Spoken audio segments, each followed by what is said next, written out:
नमस्कार, स्वागत है आप सबका राज्यसभा टीवी के इस खास प्रसारण में। मैं हूं कवीन सचन और मेरे साथ है मेरी सहयोगी नीलू व्यास।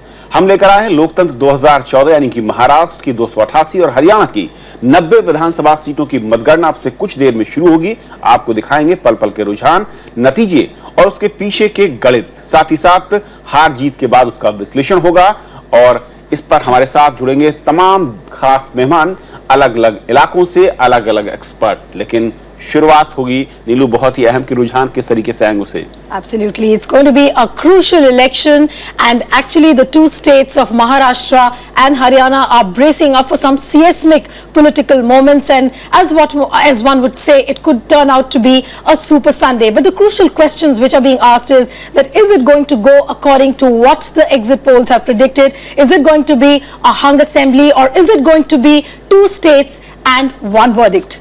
बिल्कुल, लेकिन शुरुआत हेडलाइंस करते हैं। महाराष्ट्र की 288 और हरियाणा की 90 सीटों पर घंटे भर बाद मतगणना, रुझान और परिणाम के लिए राज्यसभा टीवी के खास इंतजाम।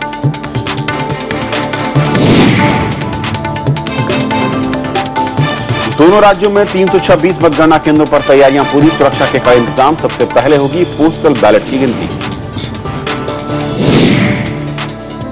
महाराष्ट्र के मैदान में 4000 से ज्यादा उम्मीदवार, चौहान, फडणवीस, अजित पवार समेत कई दिग्गजों पर टिकी निगाहें। हरियाणा केरल में 1350 से ज्यादा प्रत्याशी, होदा बिश्नोई, विनोद शर्मा, कैप्टन अभिमन्यु की किस्मत का होगा फैसला। बीड़ और कंधमाल लोकसभा सीटों समेत यूपी, गुजरात, अरुणाचल, मणिपुर और नागालैंड की एक एक विधानसभा सीटों के नतीजे भी आज।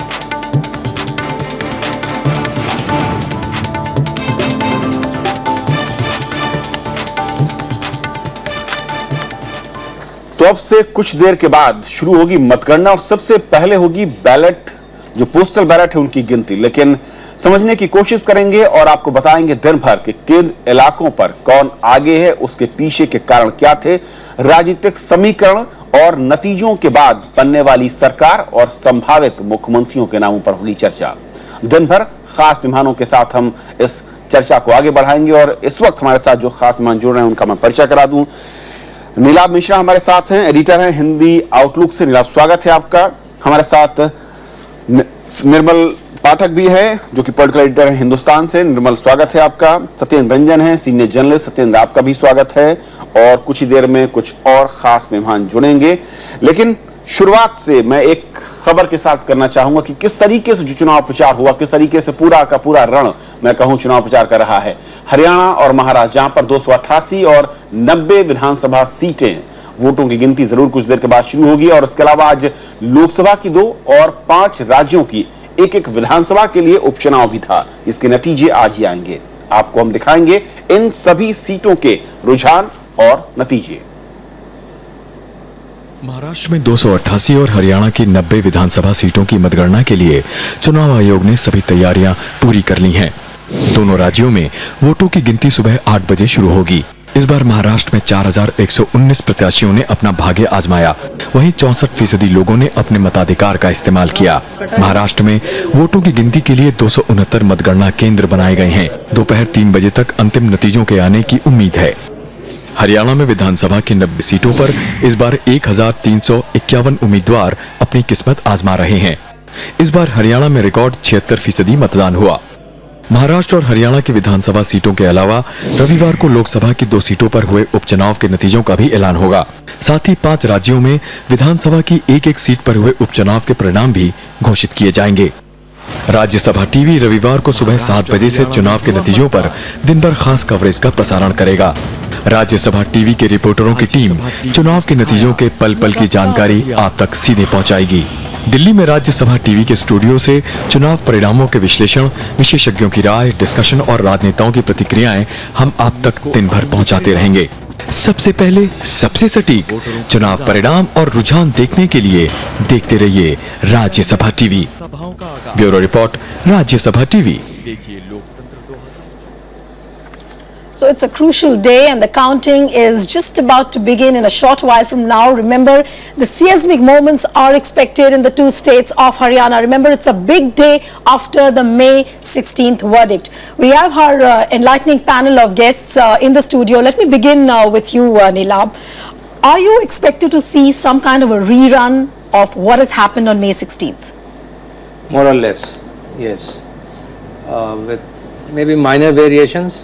Say in Maharashtra, if the BJP doesn't get a majority of its own, and a variation definitely in the sense that the Lok Sabha elections were fought on the basis of alliances in Maharashtra. Right. This time there are no alliances and it's a free for all. लेकिन निर्मल, जिस तरीके से exit poll कर दिया महाराष्ट्र में अगर focus करें, bipolar contest में क्यों ऐसा लग रहा है कि बीजेपी को इस तरह का बहुमत मिल सकता है?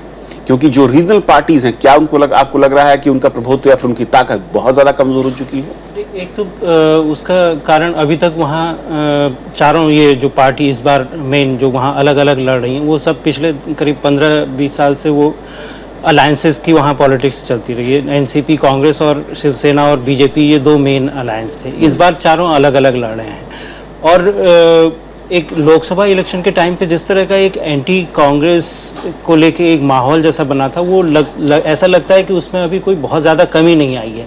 तो ये एक परसेप्शन इस तरह का बना है कि जो फ़ायदा होगा, क्योंकि वहाँ पिछले अगर 2004 से लेके और अभी तक के चुनाव के आप देखें तो ज़्यादातर चारों दलों में एमएनएस के आने के बाद, खास करके 2009 में चारों के बीच 60-70 सीटें बढ़ती रही हैं 288 में से।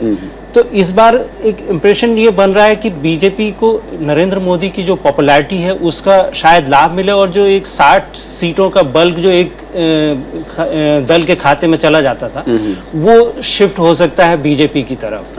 तो इसलिए एक ये धारणा, इस तरह का एक इम्प्रेशन जा रहा है कि बीजेपी शायद नंबर 1 पार्टी बन जाए। But Neelab, given the fact that the by-election results weren't very good, they didn't look good, very good for BJP, and they had overcome that kind of a sentiment, and now they have come with a renewed confidence. So, what would you say really for the party at the moment? Look, the by-election results were also reflective of the fact that it was a one-to-one contest in most of the constituencies. Right. So there were the BJP parties opposed to the BJP entering into an alliance, and BJP working on its own. So do you see BJP much more confident than what it was earlier? No, I want to make a point here. Right. It's not a question of confidence. The question is this, that through the election campaign for the Lok Sabha, and even before that, even if you look at Manmohan Singh's statement before that, when he said that I was hamstrung by the politics of coalition. So there was, the BJP played on that, and there was, it's whipped up a sentiment against coalition politics itself. Right. And I think that is giving it a confidence and a slight advantage in a particular section of the voters. ये बहुत अहम point आपने कहा नीलाब। सत्येंद्र, क्या वाकई जिस तरीके से लोकसभा चुनाव में जो था वो कहीं न कहीं बिल्कुल सही कह रहे हैं, नीलाब की थीम थी, एक तरफ बीजेपी थी और एक तरफ बाकी दलों के लिए, लेकिन विधानसभा चुनाव भी क्या कुछ वही कॉम्बिनेशन दिखा है, या फिर मैं कहूं कि कहीं ना कहीं बहुत ही अलग तरह के नतीजे शायद हम आज देखें वहां पर? देखिए, हर चुनाव नया होता है। ये हम लोगों का अनुभव है कि जब भी चुनाव होता है, हम लोग जब भी उसको पिछले चुनाव के नतीजे से समझने की कोशिश करते हैं तो अक्सर अनेक उदाहरण दिए जा सकते हैं। हरियाणा ही उदाहरण है। 2009 में लोकसभा चुनाव में कांग्रेस पार्टी को 9 सीटें मिली थी वहां 10 में से, और जब विधानसभा के चुनाव, बल्कि उसी लिए भूपिंदर सिंह हुड्डा ने समय से पहले चुनाव करा लिए थे, और जब विधानसभा के नतीजे आए तो वो बहुमत हासिल नहीं कर सके, 40 सीटों पर सिमट गए थे। तो हर चुनाव का जो समीकरण होता है, मतदाता का जो प्रेफरेंस होता है, वो अलग होता है। महाराष्ट्र के बारे में आपने जो अभी एक सवाल उठाया कि फिर भी बीजेपी को बहुमत मिलने की संभावना क्यों व्यक्त की गई है, तो ये हम लोगों ने ये देखा है कि जैसे जैसे मैन्युफैक्चर्ड पॉलिटी होती गई है तो 29-30% वोट पा करके भी बहुमत पाना संभव हो गया है।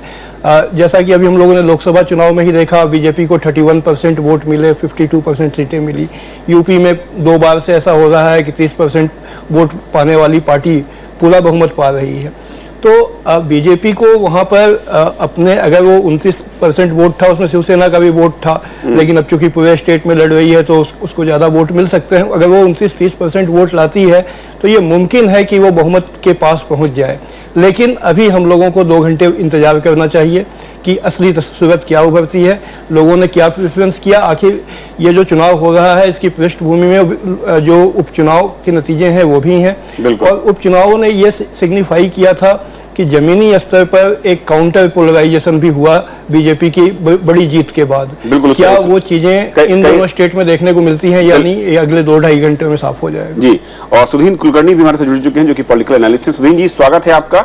सबसे पहले तो जिस तरीके के दोनों राज्यों में चुनाव प्रचार रहे सुधीन जी, और अब तक का जो उपचुनावों का मैं कहूं कि लोकसभा चुनाव के बाद अलग अलग राज्यों में जिस तरीके से नतीजे आए हैं विधानसभा चुनावों के, क्या आप उम्मीद कर रहे हैं इन दोनों ही राज्यों में क्या बड़ा फैक्टर है जो किसी पार्टी के पक्ष में या उसके विपक्ष में खड़ा होता नजर आएगा?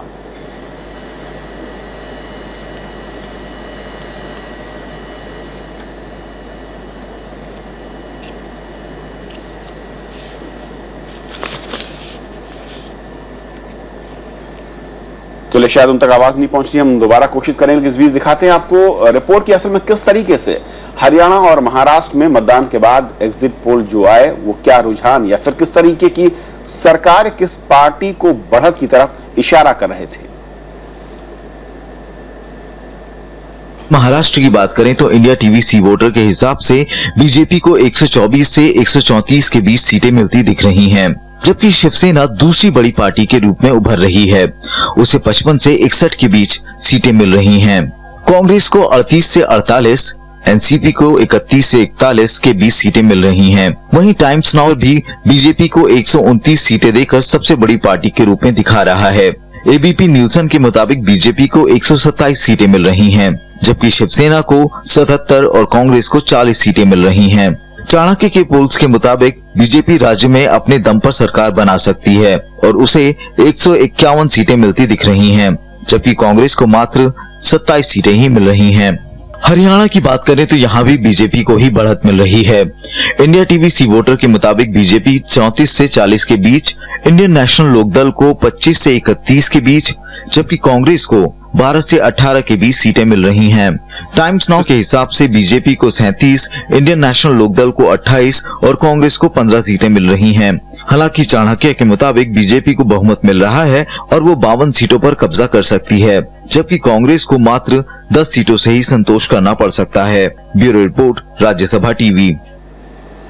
ये थे एग्जिट पोल जो बता रहे थे कि किसकी सरकार या फिर किस पार्टी को कितना बहुमत मिल सकता है। एक बार फिर से रुक करेंगे सुधीन कुलकर्णी का। सुधीन जी, अगर आपको आवाज मिल रही हो, दोनों राज्यों में आपकी नजर में तस्वीर किस तरीके की उभरती दिख सकती है और क्या वो बड़ा फैक्टर आपको दिख रहा है जो कि सत्ताधारी दलों को दोनों ही राज्यों में एक बड़ा नुकसान पहुंचा सकता है? देखिए, मैं यहाँ मुंबई से बोल रहा हूँ जी, और लगभग 1 घंटे के बाद मतगणना शुरू हो जाएगी। एक बात तो स्पष्ट है कि जब काउंटिंग पूरा होगा तो महाराष्ट्र में एक बहुत बड़ा सत्ता परिवर्तन दिखाई देगा। 15 साल के कांग्रेस और एनसीपी शासन से लोग, यानी बहुत सारे लोग नाखुश हैं, वो परिवर्तन चाहते हैं और परिवर्तन बीजेपी के नेतृत्व में एक नई सरकार इसी रूप में परिवर्तन आने की संभावना है। या तो बीजेपी को पूर्ण बहुमत मिलेगा या और एक मिलीजुली सरकार बनेगी। लेकिन मिलीजुली सरकार की जो एक परंपरा महाराष्ट्र में रही है, इसे महाराष्ट्र को बहुत नुकसान हुआ है। 15 साल कांग्रेस और एनसीपी दोनों सत्ता में रहे, लेकिन उन दोनों में विश्वास की पूरी कमी रही, सहयोग का पूरा कमी रहा और इसलिए राज्य का बहुत नुकसान हुआ है।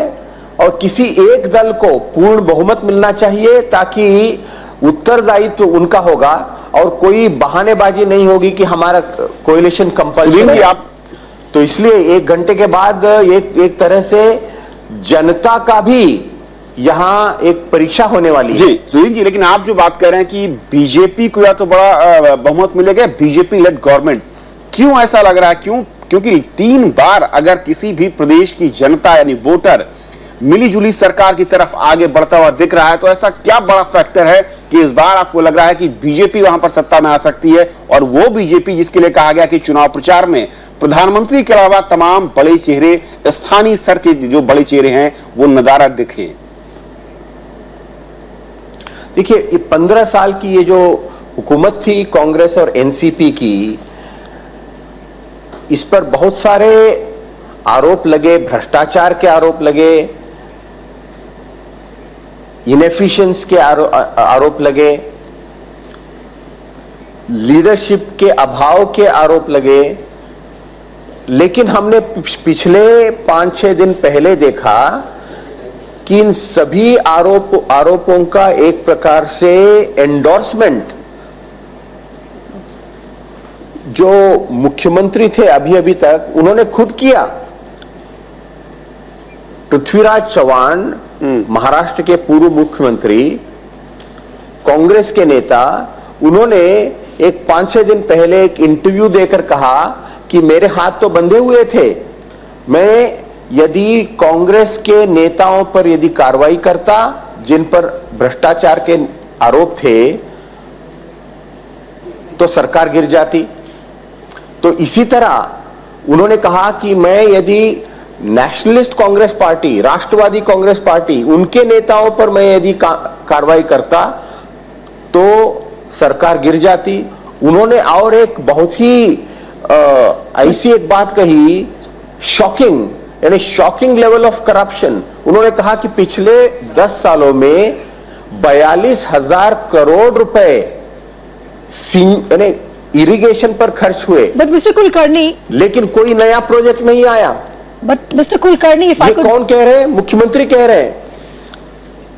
बट मिस्टर कुलकर्णी, इससे पता चलता है कि यह सरकार बिल्कुल निकम्मी सरकार थी और इसलिए लोग परिवर्तन चाहेंगे और परिवर्तन लाएंगे। But Mr. Kulkarni, would you not concede to the fact that the biggest challenge for BJP at the moment, if it comes to power, would be the complete lack of state faces?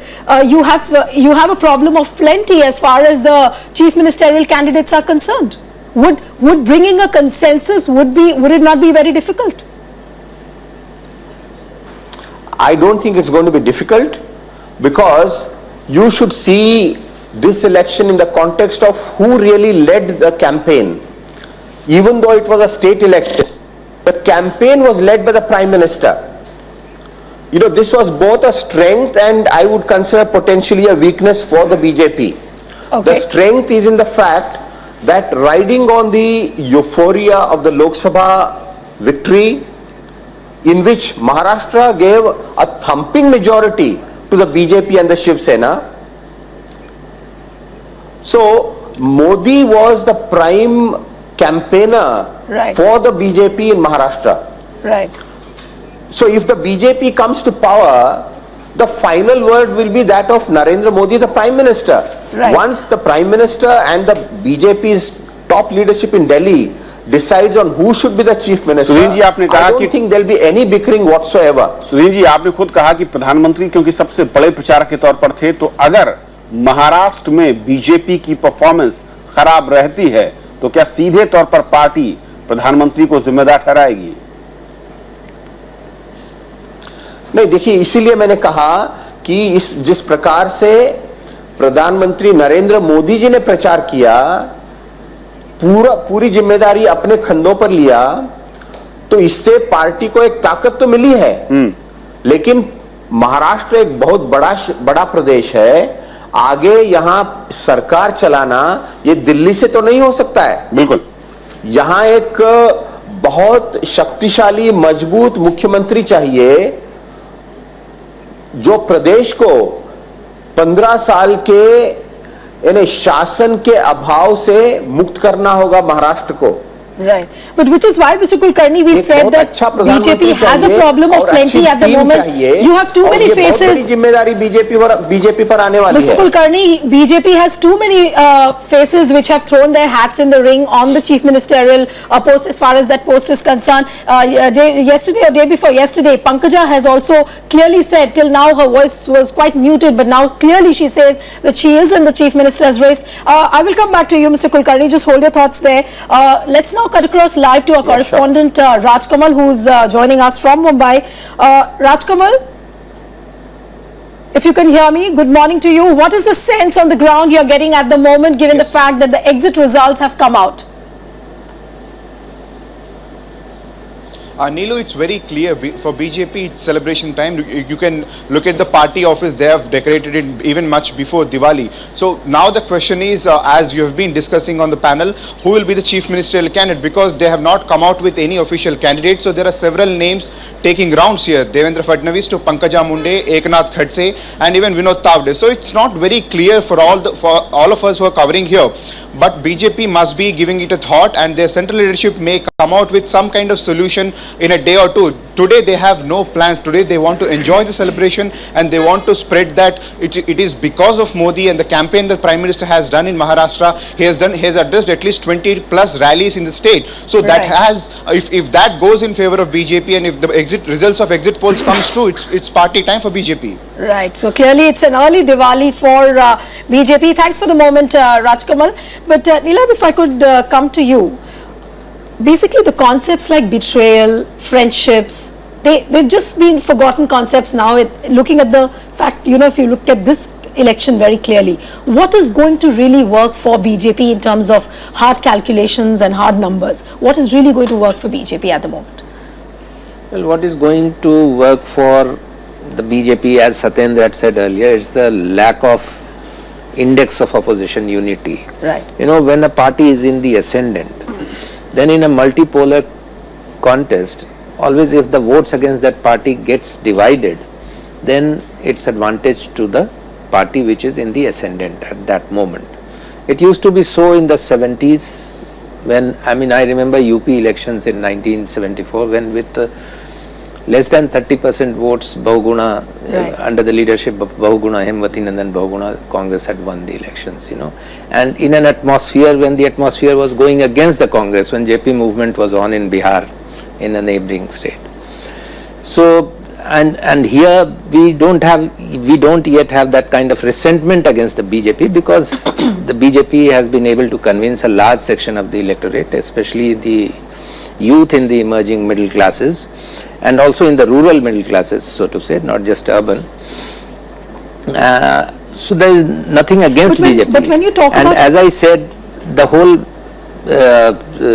atmosphere against coalition politics, which the BJP whipped up, during the run-up to the Lok Sabha elections, and we saw that people rejected the principle of coalition politics, and they brought BJP, even though by a not by a majority of votes, but in the first past the post system, if it had the largest number of votes. But Neelam, when you talk about the opposition, the complete so-called disappearance of the opposition, if at all the results come out true as what has been predicted by the exit poll, people were hoping, or rather the analysts were also hoping, that if there is a slight turnaround which the opposition parties will see, then probably there was some hope, as far as the opposition parties were concerned. Look, if you look at Maharashtra But what is the recovery time now the opposition will take, to recover?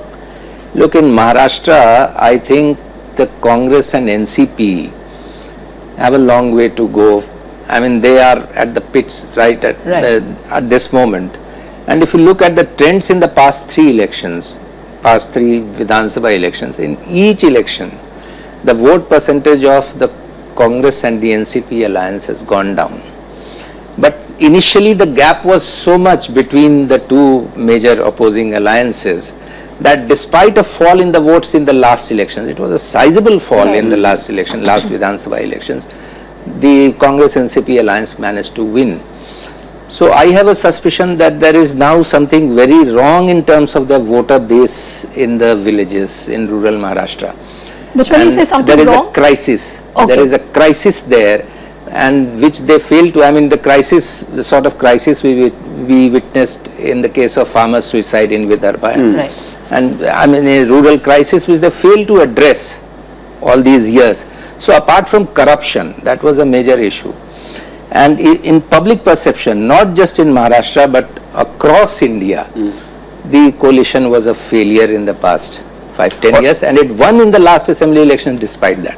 और ऐसे में निर्मल BJP को सबसे बड़ा फायदा होगा, ये सब एग्जिट पोल कर रहे हैं, कोलिशन की गवर्नमेंट, 15 साल का एंटी जो वेव है वो, शिवसेना को फायदा क्यों नहीं? क्या शिवसेना का संगठन या फिर उस तरह का नेतृत्व, या फिर मैं कहूं कि मोदी मैजिक के सामने शिवसेना का मैजिक कमजोर दिखा वहां पर? उसके दोनों कारण, एक तो बाला साहब ठाकरे का नहीं होना, उनकी एब्सेंस में ये पहला इलेक्शन हो रहा है। शिवसेना जो भी थी वो बाला साहब ठाकरे की वजह से महाराष्ट्र में पूरा उसका जाना जाता था। जो भी उद्धव ठाकरे उस तरह से अपने को बाला साहब को रिप्लेस नहीं कर पाए, जैसा बाला साहब ठाकरे के जैसे रेट चलती थी पूरे महाराष्ट्र में, उस तरह का उद्धव ठाकरे का प्रभाव नहीं है।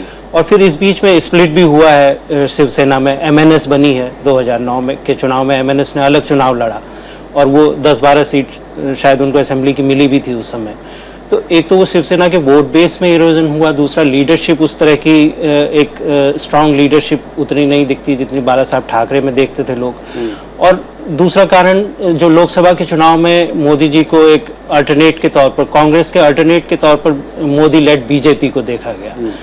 ये दोनों कारण मुझे लगता है कि बीजेपी को हेल्प कर रहे हैं। और बीजेपी को क्योंकि एक हर तरफ से समर्थन मिल रहा है, तो उसमें शिवसेना शायद अपना वोट जो उनको पिछले इलेक्शन में मिला था वो बरकरार रख सकते हैं। वो उनकी जो एग्जिट पोल भी बता रहे हैं कि उनकी 70 के आसपास सीट उनकी रहेंगी।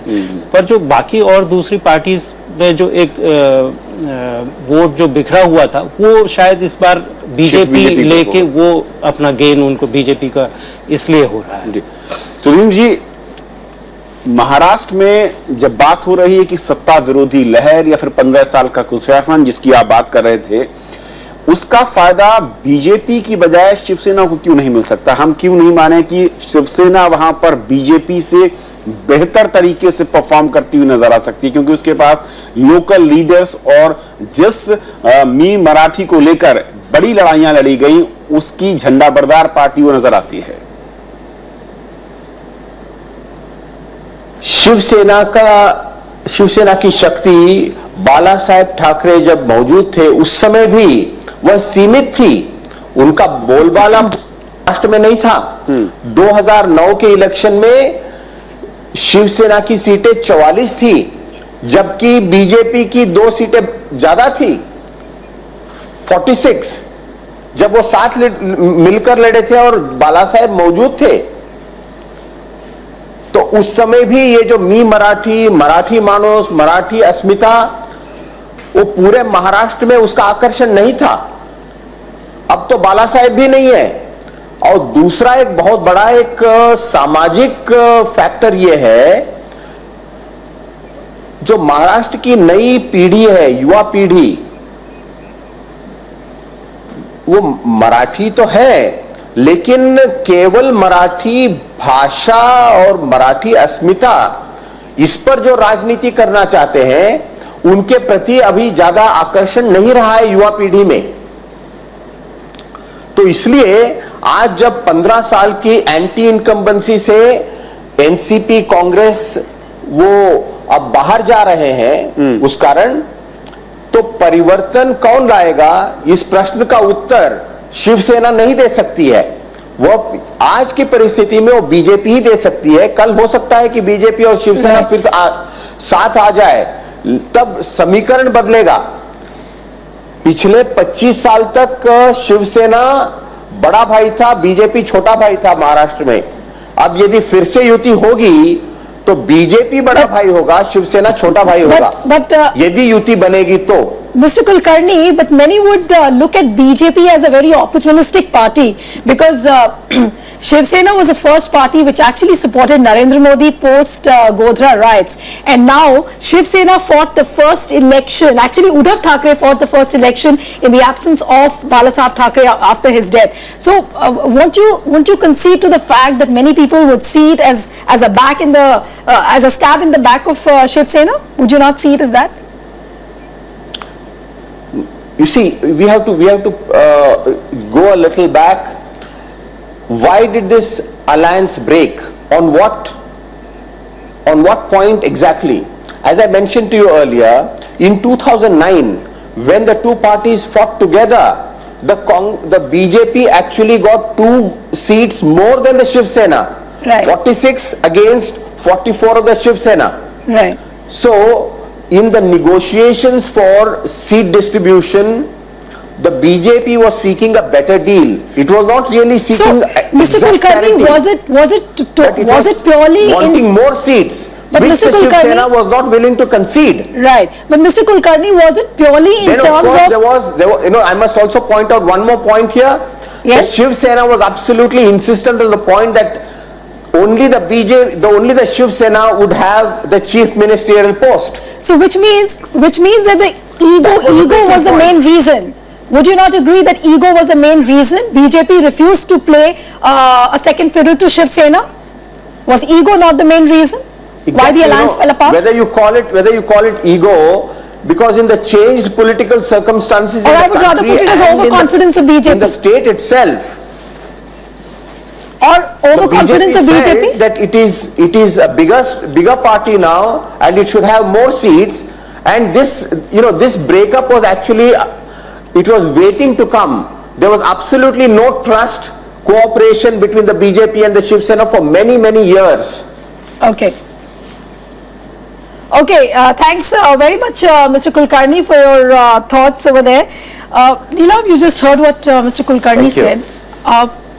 How would you really assess? What was the main reason? Was it really seat sharing? Was it he was trying to duck that question? Was it overconfidence? Ego looks like the main reason why the alliance fell apart. Not just ego, it was, the ambition of BJP.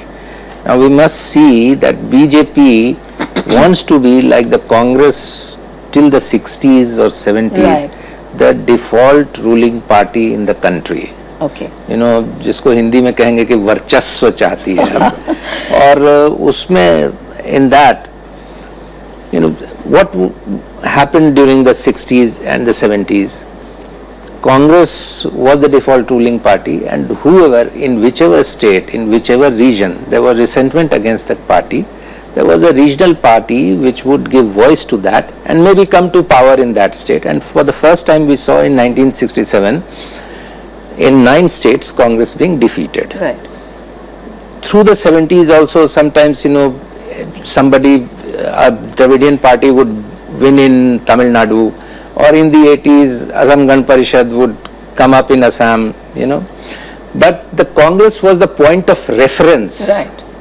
for opposition. No, but The BJP wants to become that now in the country. No, but if so at all- for it was essential that it should have that sway in Maharashtra, Right. It already has that sway in the north now. In the political capital it has that sway. Now it wanted a control of the financial capital of the Right. country. But tell me, Neelab, like this is a tectonic shift in the political system, in the country's entire political system. But don't you see it as some kind of a dangerous trend as far as the regional parties are concerned? What are they going to do?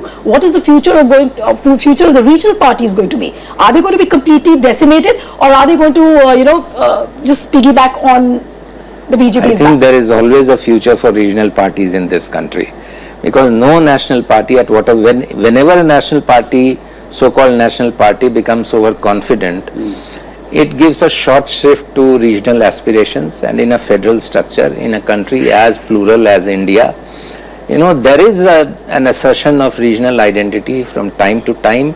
Even though you want to put a lid on that, sometimes it bursts open and then it comes to the fore. And already you have seen it. Bihar में बिल्कुल दिखा आपने एक trend देखा, अभी आप एक trend देख रहे हैं जो यूपी में भी दिखा, बहुजन समाज पार्टी ने कैंडिडेट ही नहीं दिया।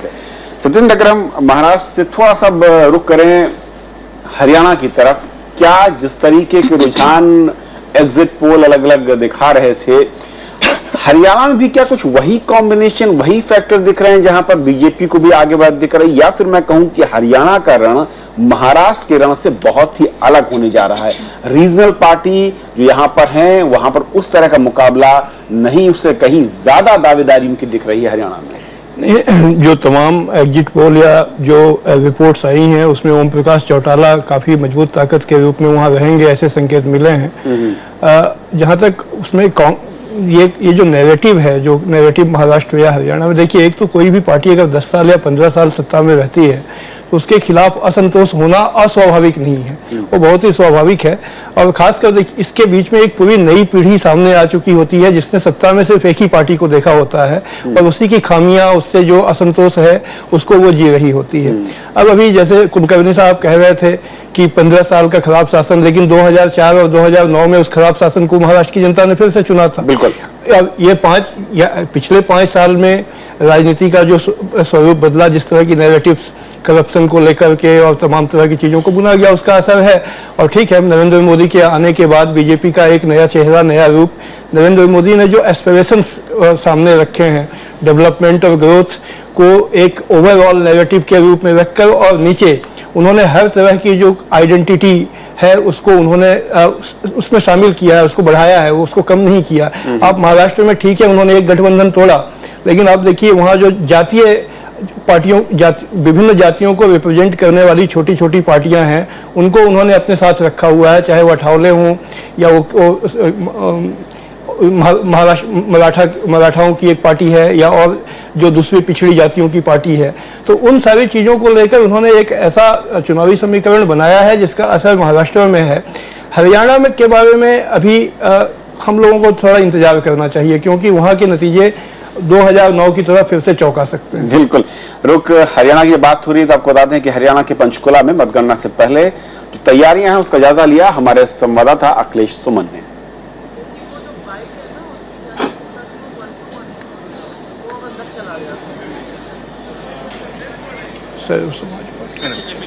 बंदोबस्त है, बिना आई कार्ड के किसी को नहीं जाने दिया जा रहा है और मोबाइल फोन भी अंदर नहीं लाने दिए जा रहे हैं। हर टेबल पर तकरीबन 4 लोगों के बैठने की व्यवस्था है, जिसमें पार्टियों के एजेंट भी लगातार निगरानी रख रहे हैं और ऑफिसर ईवीएम से वोटों की गिनती शुरू करेंगे। हमारे साथ यहाँ पंचकुला से बीजेपी के उम्मीदवार ज्ञानचंद जी खड़े हैं। ज्ञानचंद जी से हम बात करते हैं कि अभी क्या स्थिति है उनकी। ज्ञानचंद जी, पंचकुला में हरियाणा में पूरे वोटों का जो परसेंटेज रहा है पंचकुला में काफी कम रहा है, 65% के करीब हुआ है, जबकि पूरे हरियाणा में 75% के करीब पहुंचा है। तो इसका क्या कारण है? देखिए, जहां जहां पर भी शहरी क्षेत्र है वहां थोड़ा वोटिंग परसेंटेज कम रहती है, लेकिन अब की बार पिछली बार से 7% मतदान ज्यादा हुआ है यहाँ पर, और उसका जो ये प्रभाव है, उसका जो फायदा है वो भारतीय जनता पार्टी को मिलने वाला है। इन 7% मतदान अगर ज्यादा हुआ है तो ये आप ही क्यों कह सकते हैं कि आप ही को फायदा होने वाला है?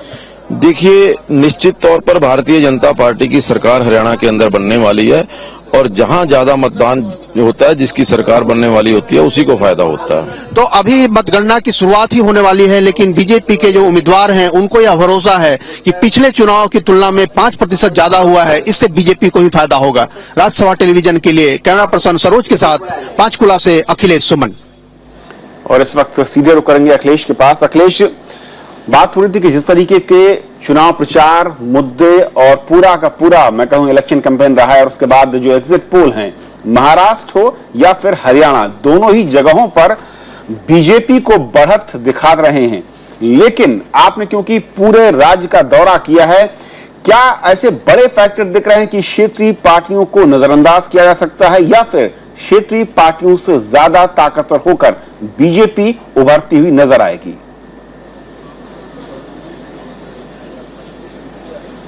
देखिए, क्षेत्रीय पार्टियों की स्थिति अगर कहें तो सबसे बड़ी क्षेत्रीय पार्टी यहाँ इनेलो की है, जिसके जो चीफ हैं ओम प्रकाश चौटाला जेल में बंद हैं। कुछ दिनों के लिए वे आए, चुनाव प्रचार उन्होंने किया और चुनाव प्रचार खत्म होने के ठीक पहले वो फिर से जेल में उनको जाना पड़ा। तो जो सबसे बड़ी क्षेत्रीय पार्टी है उसकी यही स्थिति है कि वह पूरी जनता के बीच में यह कहने का प्रयास कर रही थी कि हमें गलत तरीके से जेल में बंद किया गया है। नौकरी की लिस्ट बदलने की बात पर उनको जेल में बंद किया गया था। वो कहते हैं जिन लोगों को नौकरी मिली थी वो लोग तो नौकरी में है, मैं जेल में हूं। तो वो पूरी तरह सहानुभूति के बल पर जनता के बीच में अपनी पैठ बढ़ाकर चाहते हैं कि सहानुभूति का वोट मिले और वो चुनाव में विजय हासिल करे। इसके अलावा जो क्षेत्रीय पार्टियां हैं, जनहित पार्टी या विनोद शर्मा की पार्टी, ये पार्टियां दरअसल कांग्रेस से ही निकली और फिर कांग्रेस के खिलाफ एक तरीके से खड़ी हैं। तो नुकसान यहां पर सीधे सीधे कांग्रेस को होता दिख रहा है। तो आप समझ सकते हैं कि 3 क्षेत्रीय पार्टियां जो कांग्रेस के खिलाफ खड़ी हैं। कांग्रेस की जो स्थिति है 10 साल से वह सरकार में है और 10 साल में विकास के मामले पे कहीं कोई कमी नहीं दिखती। उस तरीके से कहें विकास के पैमाने पर कहें 4 थर्मल पावर स्टेशन लगाए, 1 न्यूक्लियर पावर प्लांट उन्होंने लगा दिया, सड़कें हैं, खेत में फसल खड़े हैं। विकास का मामला नहीं है, मामला है बदलाव का और इसी का फायदा बीजेपी उठाने की कोशिश कर रही है। बीजेपी और प्रधानमंत्री नरेंद्र मोदी लोगों को सपने दिखा रहे हैं कि जहां तक हरियाणा का विकास हुआ है उससे आगे विकास करना कांग्रेस के बूते की बात नहीं, किसी क्षेत्रीय पार्टी के बूते की बात नहीं, वह सिर्फ बीजेपी कर सकती है और उन्होंने इसी के बल पर पूरे हरियाणा में चुनाव प्रचार किया है। कविंद, But Akhilesh, a very important factor which is prevalent in both the states is the fact that BJP does not have clear faces who can be there are front runners, but there is no pinpointedly, you cannot say who's going to be the chief minister. So as far as the Haryana story goes, some people are saying that we could also see a non-Jat face as a chief minister. What are you hearing and what is the sense you're getting from the ground?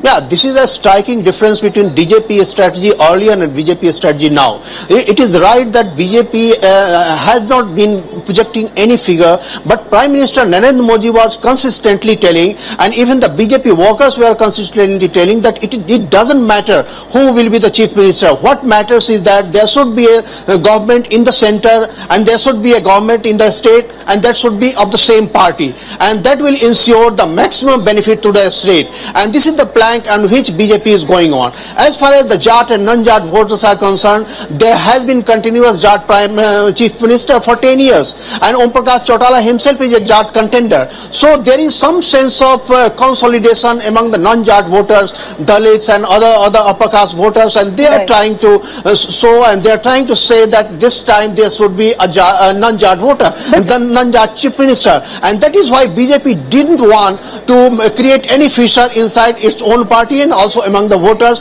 and this is the strategy that I think has been working well for the BJP this time in Haryana and even in Maharashtra as far as I can see from here.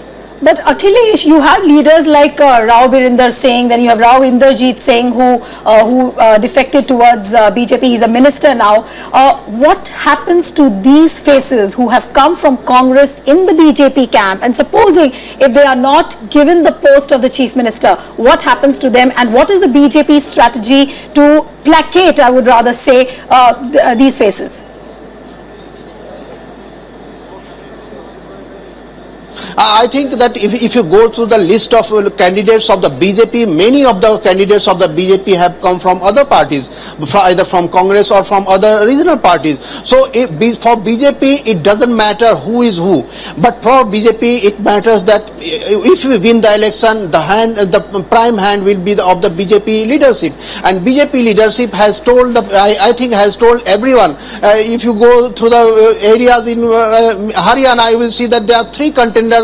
Sometimes this leader is telling that he will be the chief minister, sometimes this leader is telling that he will be the chief minister. That means that everyone is having the hope that he can become the chief minister, but everyone also knows that just coming from the Congress doesn't ensure that they will be the chief minister. BJP will ensure that chief minister will be the one who will be the most loyal to the party, and also who will be the most loyal to the prime minister, who is running the whole plank of vote catching machinery. So you should not think that if either Rao Virendra Singh or Rao Inderjeet Singh, if he has come from Congress, if he has defected from the Congress, it doesn't ensure that he will be the chief minister. BJP is thinking, I think, far and loud, and just because it is just after Delhi, just nearest to the Delhi, BJP will put its own candidate who is loyal and who is old BJP person. Right, but one thing is, I think Kavindra is very clear that even if BJP wins handsomely in Haryana, they will have to do some very hard calculations as far as the chief ministerial faces are concerned. मैं इसी मुद्दे पर आना चाहता कि दोनों ही राज्यों में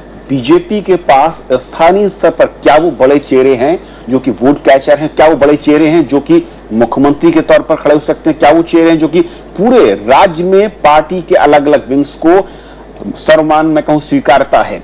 क्या वाकई निर्मल महाराष्ट्र के अगर को हम देख रहे थे, उसके बाद हरियाणा में जिस तरीके के बीजेपी के चेहरे हैं, जो बात अखिलेश बता रहे थे, तमाम चेहरे दूसरी पार्टियों से लाए गए, कैप्टन अभिमन्यु या कुछ ऐसे नाम जरूर चले, लेकिन क्या पूरे राज्य में कोई एक ऐसा नेता आपको दिखता है जो कि स्वीकार्य तौर पर है, या मैं कहूं उसको उल्टे तरीके से कि पहले आप मुख्यमंत्री बना दीजिए उसके बाद तो स्वीकार हो ही जाएगा? मेरे ख्याल से जो आप बाद में जो कह रहे हैं कि पहले मुख्यमंत्री बना दीजिए उसके बाद वो उसकी स्वीकार्यता हो ही जाएगी, शायद वही एक्सपेरिमेंट बीजेपी करेगी। क्योंकि उनके पास एक उदाहरण है, नरेंद्र मोदी कभी सेंटर में उन्होंने किसी पोस्ट, उन्होंने सरकार में तो कभी मंत्री नहीं रहे, वो चीफ मिनिस्टर थे और चीफ मिनिस्टर से सीधे प्राइम मिनिस्टर बने। हरियाणा में बीजेपी के पास जितने भी नेता, बीजेपी के जो अपने नेता हैं, उनमें से कोई भी कभी किसी सरकार में नहीं रहा है हरियाणा में। और लेकिन जो भी उनके पास सरकार का, जिनके पास एक्सपीरियंस है, वो सब कांग्रेस से गए हुए हैं। चाहे चौधरी राव इंद्रजीत के पिता थे, तो अब राव इंद्रजीत सिंह हो या चौधरी वीरेंद्र सिंह हो, वो दोनों ही कांग्रेस से गए हुए हैं। अब उनको बनाने का रिस्क लेगी बीजेपी, ऐसा मुझे, मैं अखिलेश की बात से सहमत हूं कि बीजेपी चाहेगी कि उनके अपने कैडर से कोई हो, और हो सकता है इस बार वो नॉन जाट को वहां पे चीफ मिनिस्टर, एक अपना उनका एक लीडर भी वहां बनेगा उस हिसाब से। और क्योंकि नरेंद्र मोदी को पूरा शो रन करना है, तो वो अपने हिसाब से ऐसा आदमी देखेंगे जो उनके प्रति भी लॉयल हो और जो काम भी कर सके वहां पर, और एक लीडरशिप भी हरियाणा में बीजेपी की बन सके। क्योंकि अभी तक तो पिछले इलेक्शन में बीजेपी की 4 सीटें वहां आई थी, तो बीजेपी को गेन ही होना है। अगर बीजेपी वहां सरकार बनाती है तो उनकी कोशिश ये होगी कि कोई नॉन जाट कम्युनिटी में से किसी को प्रोजेक्ट करें, क्योंकि जाट लीडर्स ज्यादातर चौटाला के पास हैं या कांग्रेस के पास हैं, और जो भारतीय जनता पार्टी के पास आए भी हैं तो उनको वो कहीं और दूसरी जगह एडजस्ट करके, और उतना भरोसा क्या कर पाएंगे? एक बातचीत ये हो रही है कि किसी जाट नेता को फिर केंद्र में मंत्री बनाया जाए। राइट। तो ये भी एक उसका ऑप्शन हो सकता है। इसी से जुड़ा हुआ नीलाभ, क्या जो आप कह रहे थे कि हरियाणा में बात देखें या महाराष्ट्र में देखें, बीजेपी ने बड़े गठबंधनों की बजाय अकेले खड़े होने की कोशिश की है। आप इससे पहले लोकसभा में देखें, बिहार में छोटी पार्टियों को, कुशवाहा उत्तर प्रदेश में अपना दल, जिनके पास जाति विशेष के कुछ वोट है, उनको जोड़ने की कोशिश की। क्या ये टैक्टिक्स विधानसभा चुनाव में काम करती हुई नजर आ रही है, या फिर टैक्टिक इसलिए है कि बड़े क्षेत्रीय दलों यानी कि ताकतवर क्षेत्रीय दलों के साथ जुड़ने से नुकसान ये है कि कई बार वो आंख तरेरते हैं, आंख दिखाने की कोशिश करते हैं, लेकिन छोटे दल जो कि बहुत ही छोटा जिनका आकार है, उनको आप आराम से टैकल कर सकते हैं? देखिए, वो ये बात सही है कि उनको आराम से टैकल कर सकते हैं, और फायदा भी महाराष्ट्र में होता दिख रहा है बीजेपी को इन छोटे दलों की वजह से। शिव संग्राम सेना है, वठावले की पार्टी है, और ये सारी पार्टियां हैं, छोटी छोटी पार्टियां। पर बीजेपी का सोशल इंजीनियरिंग का एक उन्होंने ये शुरू किया था 90 के दशक में। तो ये जातियों के कोलिशन से शुरू किया, और जातियों, चूंकि भारत में जातियों के आधार पे छोटी छोटी पार्टियां बनी, जो जातियां छूट गई थी राजनीतिक रेस से या विकास की रेस से या आर्थिक पिछड़ेपन। जब ओबीसी मंडल की बात चली तो उसमें भी कुछ जातियों को लगा कि कुछ दूसरी जातियां ले रही हैं और हम नहीं, जैसे लोध थे उत्तर प्रदेश में मान लीजिए, तो बीजेपी ने उनको लिया, और जहां उनकी अलग पार्टियां थीं वहां उन पार्टियों को लिया। तो ये बल्कि 90 के दशक से तो दिख रहा है। बिहार में आप जाइएगा तो वो 60-70 के दशक से शुरू हो गया था, दलितों में, राजस्थान में। जैसे मान लीजिए चमार आमतौर पे नजर आते थे कांग्रेस के साथ, तो खटीक राजस्थान में नजर आते थे बीजेपी के साथ, कोहली बीजेपी के साथ, पासी बिहार में हमेशा बीजेपी के साथ नजर आते थे, और उनके बीच से वो नेतृत्व भी पैदा करते थे। In fact, in Haryana, I think the first time we also see religion also became a very big issue when they announced the formation of the Haryana Sikh Gurudwara Prabandhak Committee. In fact, I will come back to you, Neelab, on this. Remember, Devendra Fadnavis is one of the important front runners in Maharashtra for the post of the Chief Minister, and let's listen into what he says. जो सर्वे हैं वो कहीं ना कहीं हंग assembly की तरफ दिखा रहे हैं। कुछ सीटें अगर कम पड़ जाए तो क्या शिवसेना, जो आपका स्वाभाविक मित्र है, रहा है, क्या कोई संभावना पोस्ट पोल अलायंस? देखिए, जनता आजकल हंग असेंबली देती ही नहीं है, वो डिसाइसिव मैंडेट देती है, क्योंकि उन्होंने ये देखा है कि जिस समय मैंडेट डिसाइसिव होता है तो फ्रीली काम कर सकती है सरकार, और निर्णय की प्रक्रिया को गति मिलती है, पॉलिसी पैरालिसिस दूर होता है। चुनाव प्रचार के दौरान पहले ये बात हुई कि सीधे शिवसेना पर कोई आरोप प्रत्यारोप नहीं होंगे रैलियों के जरिए, लेकिन जैसे ही चुनाव हुए उसके बाद थोड़ा सॉफ्ट रवैया था शिवसेना की तरफ से भी और बीजेपी की तरफ से। हम लोग कोई दुश्मन तो थे नहीं, हम तो राजनीतिक दोस्त थे, और राजनीति से भी ज़्यादा हम सैद्धांतिक दोस्ती हमारी थी। एक सिद्धांत को लेकर, एक विचार को लेकर हम लोग साथ में आए थे और इसलिए ठीक है हमारी नहीं बन पाई, हम लोग अलग हो गए। हम तो ये सोचकर निकले थे कि हमारी मंजिल के रास्ते अलग अलग ले लिए, वो अपने रास्ते से जाए, हम हमारे रास्ते जाए और कांग्रेस राष्ट्रवादी को हटाए। पर हम आज भी उनको राजनीतिक शत्रु नहीं मानते हैं, हमारे राजनीतिक विरोधी वो नहीं है, कांग्रेस एनसीपी है। देश में बीजेपी का नेता नरेंद्र मोदी है, लेकिन महाराष्ट्र में बीजेपी का नेता कौन? एक ये शंका सबके जहन में। आप खुद को दावेदार मानते हैं? भारतीय जनता पार्टी में दावेदारी होती ही नहीं है साहब। भारतीय जनता पार्टी ये कोई प्राइवेट लिमिटेड पार्टी थोड़ी है कि मैं चलाऊंगा, मेरी पार्टी है। ये तो जनता ने चुनकर दिए हुए नुमाइंदों की पार्टी है। कल शाम तक रिजल्ट क्लियर हो जाएगा। सबसे ज़्यादा सीटें बीजेपी को विदर्भ से मिलेगी, क्योंकि विदर्भ के लोग ये जानते हैं कि बीजेपी विदर्भ के प्रति ईमानदार है। छोटे राज्यों की भूमिका उसमें, उसके पक्ष में आपकी पार्टी, तो क्या माना जाए कि एक कदम आगे बढ़ सकता है? मैं वही कहना चाह रहा हूँ कि हमारी पार्टी ये छोटे राज्यों को सैद्धांतिक रूप से मान्यता दे चुकी है, जिसमें विदर्भ का भी समावेश है। हम ये मानते हैं कि छोटे राज्य जो होते हैं वो विकास का मॉडल तैयार। देवेंद्र फडणवीस जिनका कहना है कि किसी भी तरह से बीजेपी इस बार अपने दम पर बहुमत का आंकड़ा छुएगी। कैमरामैन दुष्मंता के साथ प्रणव गोस्वामी, राज्यसभा टीवी, नागपुर। फडणवीस जो कि महाराष्ट्र में बीजेपी के बड़े नेता हैं और कई चुनावी रैलियों में नरेंद्र मोदी ने उनकी खासी तारीफ की और इसीलिए मुख्यमंत्री की रेस में वो सबसे आगे खड़े हुए दिख रहे हैं। उधर हरियाणा में कैप्टन भन्न्यू का नाम भी कुछ इसी तरह से लिया जा रहा है। आइए सुनते हैं कि आज उन्होंने क्या कहा है चुनावी नतीजों से पहले।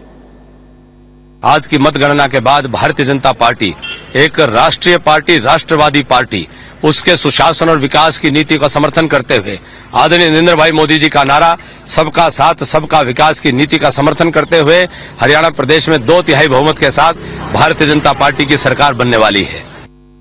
निर्मल, देवेंद्र को सुना आपने और कैप्टन भन्न्यू को, दोनों ही वो उम्मीदवार हैं, वो चेहरे हैं जिनकी तारीफ नरेंद्र मोदी ने सार्वजनिक मंचों से रैलियों में की है। क्या वाकई सिस्टम जो बता रहे थे कि प्रक्रिया जो है मुख्यमंत्री चुनने की वही होगी, या वाकई आप कह रहे हैं कि एक नाम आएगा और स्टैंप लगेगी और सब कुछ तैयार हो जाएगा? मुझे नहीं लगता कि कोई प्रक्रिया वगैरह होनी है। अभी वो देवेंद्र फडणवीस को सुन रहे थे, उन्होंने कहा कि भारतीय जनता पार्टी में दावेदारी नहीं होती। नरेंद्र मोदी जी ने क्या किया था? नरेंद्र मोदी जी ने तो अपने को पेश किया और पूरी पार्टी को मजबूर किया एक तरह से कि उनको प्रधानमंत्री पद का उम्मीदवार घोषित किया जाए चुनाव से पहले।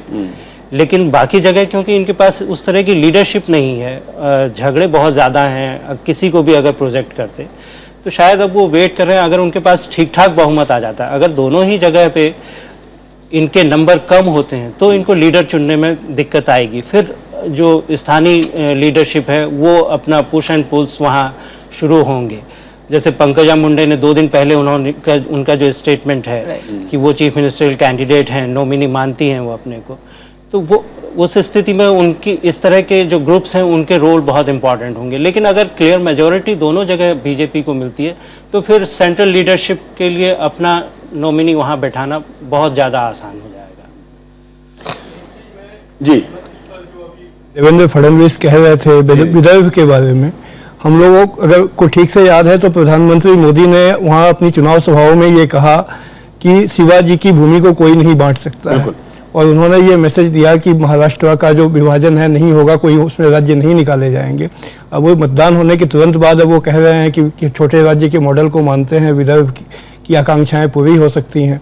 तो ये उन्होंने अपने घोषणा पत्र में नहीं रखा था, मतलब इसको, ताकि इस पे डिवीजन विदर्भ में, रेस्ट ऑफ द महाराष्ट्र में कोई नाराजगी न हो, तो बीजेपी ने इसको अपने मैनिफेस्टो में नहीं डाला कि वो अलग विदर्भ के समर्थक हैं, सिर्फ इसी वजह से। और बार बार क्योंकि शिवसेना ने इसको इशू बना दिया था कि बीजेपी इस प्रदेश को बांटना चाहती है, तो बार बार बीजेपी को ये कहना पड़ा कि नहीं, हम विभाजन के पक्ष में नहीं है और हम बंटने नहीं देंगे। ये नरेंद्र मोदी जी ने बार बार अपनी रैली में। इस मुद्दे पर लौटूंगा, लेकिन इससे पहले चलेंगे नागपुर, जहां से हमारे साथ प्रणव गोस्वामी जुड़ रहे हैं, हमारे संवाददाता। प्रणव, जिस तरीके की तैयारियां कुछ ही देर में मतगणना शुरू होगी, लेकिन उससे पहले समझना ये चाहूंगा कि एग्जिट पोल के बाद, और क्योंकि आप पूरे महाराष्ट्र में आपने करीब करीब हर पूरे सभी इलाकों का दौरा किया, किस तरह की हवा दिख रही थी और क्या एग्जिट पोल उस हवा को भांपने में, नापने में कहीं कुछ गड़बड़ी दिखाते नजर आ रहे हैं आपके आकलन में?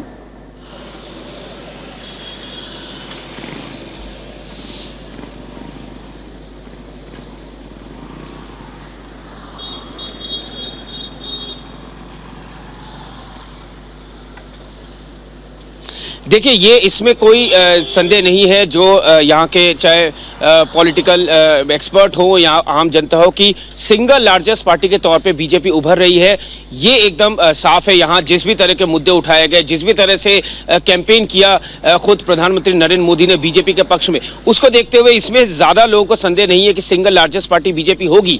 लेकिन जिस तरह का आत्मविश्वास था बीजेपी का, वो कहीं ना कहीं जब पोलिंग हो गई, उसके बाद जो सॉफ्ट एक जो रुख था, जो पहले बहुत आक्रामक थी शिवसेना और बीजेपी, इस बात के लिए तैयार होते हुए भी कि वो एक दूसरे पर ज्यादा अटैक नहीं करेंगे, लेकिन जैसे ही पोलिंग हुई और जब सीटों की कुछ सीटें कम होने की जो सर्वे थे उसमें बातें आई, तो एक रुख जो है वो बहुत नरम हुआ है।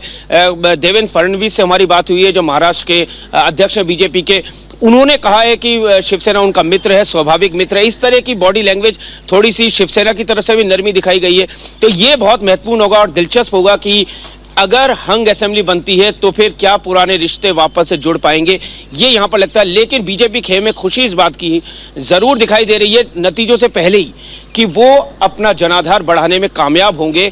लेकिन कितना कामयाब होंगे वो 11 साढ़े 11 बजे तक जब रुझान आ जाएंगे सामने तो साफ हो जाएगा। नीलम, महाराष्ट्र में प्रणव, क्योंकि लगातार पूरे मैं करीब 1 महीने से देख रहा हूँ, अलग अलग इलाकों में गए, और बहुत अहम है कि जिस तरीके की लैंग्वेज थी, वो लैंग्वेज ठीक मतदान के दिन शाम होते होते बदलनी शुरू हो गई, बीजेपी की भी और एनसीपी की भी। लेकिन क्या ये माना जाए कि महाराष्ट्र के गुजरात से जब अमित शाह अध्यक्ष बनते हैं और नरेंद्र मोदी प्रधानमंत्री बनते हैं, तो पार्टी वाकई तेजी के साथ खड़ा होना सीख जाती है, या फिर मैं कहूं कि जो एक पूरा गुणाभाग है नफा नुकसान का, उसके लिहाज से पार्टी अब काम कर रही, इमोशनल जो चीजें थी उसे अब कहीं किनारे रख दिया गया है?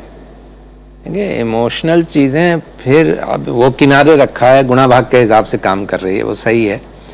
पर उसमें ऐसा नहीं है कि इमोशनल चीज़ें किनारे रख दी गई। बीजेपी की पूरी राजनीति आप पूरे देश में देख रहे हैं, कई इमोशनल भड़काऊ मुद्दे देश में चल रहे हैं, उत्तर प्रदेश में चल रहे हैं और महाराष्ट्र में भी चले, और शिवसेना की तरफ से तो है ही।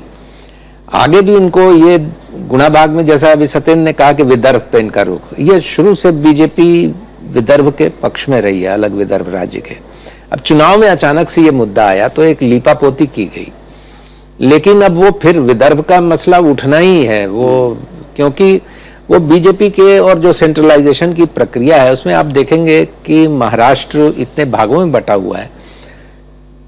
महाराष्ट्र कोई एक रीजन, एक क्षेत्र नहीं है, वैसा राज्य नहीं है। ठीक है, भाषा मराठी हर जगह है, लेकिन वो एकदम निश्चित उसके अलग अलग स्वरूप हैं। मराठवाड़ा अलग है, पश्चिमी महाराष्ट्र अलग है, विदर्भ अलग है, कोंकण अलग है। But Neelam, given the fact that it took so many decades, to form a separate state of Telangana, and we have a precedent in that, how soon could you see BJP actually coming to a decision as far as the state of Vidarbha are concerned? Because I was reading in the newspapers just about 3 or 4 days ago that there could be 2 separate states, Maharashtra and Vidarbha, and you could see 2 CMs over there. Just 3 days ago, that came out in the paper. How soon could you? I mean, are you thinking of BJP taking some kind of a decision? BJP has been quick in forming smaller states. Okay. Because of the nature of the party itself. The party, we forget that BJP is a product of the RSS, which believes in the principle of, RSS calls it ek chalakanuvartitva. Once they elect a leader, then of course they take on board many things, many considerations, many calculations, but the leader's word is final. So once Narendra Modi is the leader, his word is final, and he is a pracharak. And BJP in all states, in all matters of what they call Sangathan, organization, the pracharak is the supreme person. I mean, people tend to overlook. People start comparing it with the Congress or some other party, or individual centric parties like RJD, or it's not that. It has a definite organizational culture evolved since 1925 to up to this moment. It has a big institutional memory. It goes by that. And it has that tendency, what in the opinion of many is an authoritarian tendency, not just in terms of person, but an organizational authoritarian But they seem to have overcome the biggest hurdle, that is the coalition. Coalition, yes. And that is why they wanted that. They want a coalition. They will have a coalition if necessary, but they want to have it now on their terms. So they will have it on their terms. Okay. Nirmal, BJP की काफी हमने चर्चा की है। कांग्रेस, जो कि दोनों ही राज्यों में सत्तारूढ़ पार्टी, इस चुनाव में क्या आपको ऐसा कहीं फील हुआ कि हथियार पहले ही डाल दिए गए? हाँ, देखिए वो लोकसभा चुनाव में जिस तरह के रिजल्ट आए थे, एक तो उससे पार्टी बहुत ज़्यादा डिमोरलाइज थी। 44 सीट उसको लोकसभा में मिली हैं, उससे पूरा लीडरशिप डिमोरलाइज, पूरा वर्कर कैडर उसका डिमोरलाइज था। फिर महाराष्ट्र में, खास करके महाराष्ट्र में, हरियाणा में तो फिर भी कांग्रेस लड़ती हुई दिखी है, लेकिन महाराष्ट्र में क्योंकि एक तो 15 साल का एंटी इनकम्बेंसी बहुत ज़्यादा उसके, फिर उसके चीफ मिनिस्टर्स उसके बहुत ज़्यादा बदले, एक लीडरशिप में स्थायित्व तो नहीं था वहाँ पर, और जो लीडरशिप थी उसमें किसी का कॉन्फिडेंस नहीं था। पृथ्वीराज चौहान की इमेज वैसे अगर आम जनता में आप देखें तो एक ईमानदार चीफ मिनिस्टर के रूप में उनको लोग उनकी प्रशंसा कर रहे थे, पर वर्कर्स का कॉन्फिडेंस उनमें नहीं था। उनके साथ ये एक लगा हुआ था कि ये डिलीवर नहीं कर पाए, इनडिसाइसिव लीडर हैं, तो वो उसका खामियाजा वहाँ पार्टी को भुगतना पड़ रहा था। फिर लास्ट मोमेंट में एनसीपी के साथ उसका कोई अलायंस जो पिछले 15 साल से चल रहा था वो टूट गया, तो एक पूरा बिखराव जैसा पूरे कैंपेन में और स्ट्रेटेजी में वो साफ दिख रहा था। तो पार्टी लड़ रही थी, लेकिन पार्टी को ये पहले दिन से पता था कि उनके सत्ता के आसपास आने का उनका कोई चांस नहीं है। और अगर एनसीपी और कांग्रेस का अलायंस होता, ये भी पहले से उनको पता था, अगर कांग्रेस और एनसीपी का अलायंस में भी जाते तो भी शायद ही वो इस बार सरकार बना पाते। इसीलिए दोनों ने अलायंस तोड़ने, अलायंस को बचाए रखने के लिए भी बहुत ज्यादा एफर्ट दोनों में से किसी ने नहीं किया, बिल्कुल, क्योंकि दोनों को पता था और उनको लग रहा था कि अगर ठीक है, अगर अकेले लड़ते हैं तो कम से कम ऑर्गेनाइजेशन पूरे स्टेट में खड़ा होगा, तो भले ही चुनाव हार जाए।